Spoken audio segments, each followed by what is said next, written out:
With us here on National Report is the U.S. Ambassador to Israel, Mike Huckabee. Sir, welcome, and thank you so much for coming on today. How are you feeling, and what do you make of this latest news? Well, I'm ecstatic with the news that President Trump has done what people thought not possible. He's made it so that the hostages are going to come home. There will be an end to the war in Gaza, and Hamas won't have a future there. Everything he said needed to happen, it's going to happen. And it's going to happen for one reason. That's because President Trump is the one who made this all work together, working with other countries, working with the Prime Minister of Israel. Don't let anyone take this from him. This is his achievement, and he deserves the credit for it, all of the credit. Well, he's giving you credit too, Ambassador, so you did a lot. He's way too generous with that. You know, there are a number of people, many people at our embassy have worked tirelessly to try to be supportive and helpful, but no one could do what only the president could do. And that's why I say that he deserves the credit. Steve Witkoff, Jared Kushner, a lot of people have been on the team. But it's the quarterback that threw the touchdown pass, and that's Donald Trump. How grateful I am to be able to serve with him, for him, and to see this incredible achievement that is going to mean the world to these families, but quite frankly, to the entire nation of Israel. Ambassador, as we're looking here, this is Tel Aviv, this is Hoshes Square. Your take, though, just on seeing American flags there as we wait more details on this peace plan. If Donald Trump were on the ballot in Israel, he would get 95% of the vote. I've told him this, and I said the 5% that didn't vote for him, they're all in insane asylums. I've never seen anyone as popular as President Trump is in Israel. They love him because of the support that he has given them, both in his first term, when he did historic things, recognizing Jerusalem as the capital, recognizing the Golan Heights as belonging to Israel, moving the embassy. He was so instrumental and historic in his efforts. But then in the second term, bringing really the end of the war with Iran by sending the B-2 bombers in at the very strategic moment. And now this historic peace agreement, it's just hard to even estimate the amount of goodwill that he has created, not just for himself, but for the United States and frankly for the people of the world in getting us to the landing spot of the peace deal. Yeah. What a coordinated effort it took, right? You think about the months of planning, perhaps years, of course. This only happened in the Trump administration. I did want to share with you a statement. This is released by the president of the Palestinian National Authority, Mahmoud Abbas, writing this, quote, President Abbas expressed hope that these efforts would be a prelude to reaching a permanent political solution here, as announced by President Trump, leading to the end of the Israeli occupation of the state of Palestine and the establishment of an independent Palestinian state on the June 4th, 1967 borders with East Jerusalem as its capital. Ambassador, what do you take away from that statement and what might come next? Well, it's something he might want to answer as to how come in the 20 years from 1948 to 1967, there was no Palestinian state established. And right now might not be the best time to push for this because we did have a Palestinian state. It was called Gaza. That didn't work out real well.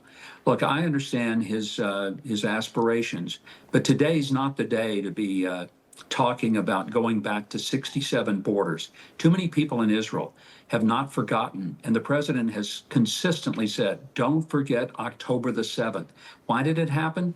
Because you had people who had the intention to kill as many Jewish people, as many Israelis as possible, and on October the 7th did so in the most horrific massacre of innocent civilians and children and elderly people that we've seen in history.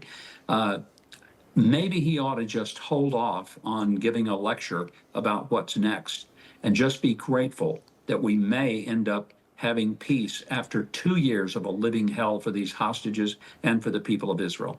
I want to get your thoughts on this. Michigan Congresswoman Rashida Tlaib retweeted this just after the deal was announced. The government of Israel is starving Gaza to death. It's a war crime to use starvation as a weapon. The only way to end this genocide is an arms embargo. Your thoughts there from the Congresswoman. First of all, it's idiotic to say there's been a genocide. If Israel wanted to do genocide, they could have done it in 2.5 hours. Gaza's the size of Las Vegas. They've got plenty of military capacity. If anyone's starving in Gaza, you know who it is? The hostages. Why didn't she mention them? They're starving. Have you seen their pictures? They're the only ones that we know for absolute certain have been starved, and they've been starved by Hamas. It would have been nice if the Congresswoman would have spent a little time condemning Hamas, demanding they release the hostages, instead of somehow forgetting why we're even in this situation. And if there is deprivation and starvation among the Gaza citizens, it's because Hamas stole over 90% of the humanitarian food that went into the country and tried to sell it to the people that should have gotten it for free. She needs to sit this one out. We are seeing here, Ambassador, stateside, I should refer to, in major U.S. cities, a number of anti-Israel protests still taking place, even on the anniversary of October 7th of this year. We've seen that in New York City. Overseas, when you're following the U.S. news here, what stands out to you about maybe the ideas or the facts that are just not translating overseas to folks who are joining in these protests? Well, Emma, it's heartbreaking to see the level of ignorance when people are shouting things like from the river to the sea. They couldn't tell you which river and which sea and what it is they would be achieving if they were able to get from the river to the sea, other than the annihilation of the state of Israel. And most of these people have no clue of what the real issues are in the Middle East, not just Israel and Gaza, but throughout the Middle East. Maybe they should come for a visit with open eyes, open ears, see for themselves. They might be shocked. I'm not sure they have the capacity to see it in reality, but it would be good if they did. And those who are marching in the streets of America and they're rallying for Hamas, are they really rallying for people to be raped in front of their children, for women to be massacred and mutilated? Is that what they're marching for? Are they marching for elderly people to be set afire in their wheelchairs in front of their families? Is that what they're wanting? Do they want babies to be beheaded and burned in ovens? Because that's what happened on October the 7th. And when they cheer for Hamas and cheer for Israel to lose, they're cheering for the most heinous things that have happened in history. And I just think that they ought to be ashamed of themselves. Be armed with the facts, learn something, quit speaking out of such incredible ignorance, and start speaking with a moral conscience. Ambassador, Hamas's main sticking point here was not to release the hostages all in one shot. Why do you think that Hamas has agreed to this? One reason, President Trump. That's why. He's made it very clear that he was beyond this idea of trickling out the hostages little by little. And for the past several weeks, he said all the hostages must come out, and Hamas must not have any aspirations to have a future in Gaza, any more than we would have expected that people could have thought that the Nazis would have had a future in Germany after World War II. Mm-hmm. But I just want to be as clear as I can. Donald Trump is the reason that there is a real move toward a realignment in the Middle East. Peace, but beyond that, really recognition, normalization between Israel and those nations which historically have been at odds and at enmity with Israel. We could be on the brink of something truly historic. And again, one reason, President Trump. Yeah. There's been some reporting that he might be going to the Middle East also this weekend, which would just be an incredible thing to watch because, you know, those hostage families are also watching and waiting to see what their loved ones might look like. We kind of have an idea. The president alluded to by Monday, perhaps we could see all these individuals. Although, you know, getting those who are deceased back to their families, it could take some time. Ambassador, is there something you're watching for when it comes to a timeline when we might actually expect the reunification to happen? We hope it's as early as Sunday, but certainly by Tuesday. It's hard to say. There's a lot of moving parts, and you know, there are just logistical issues that have to be put into place. But there's a very concerted effort to get them out as quickly as possible. These are people that have been starved and tortured for 2 years. So it's not going to be a minute too soon. And I hope that it's sooner rather than later.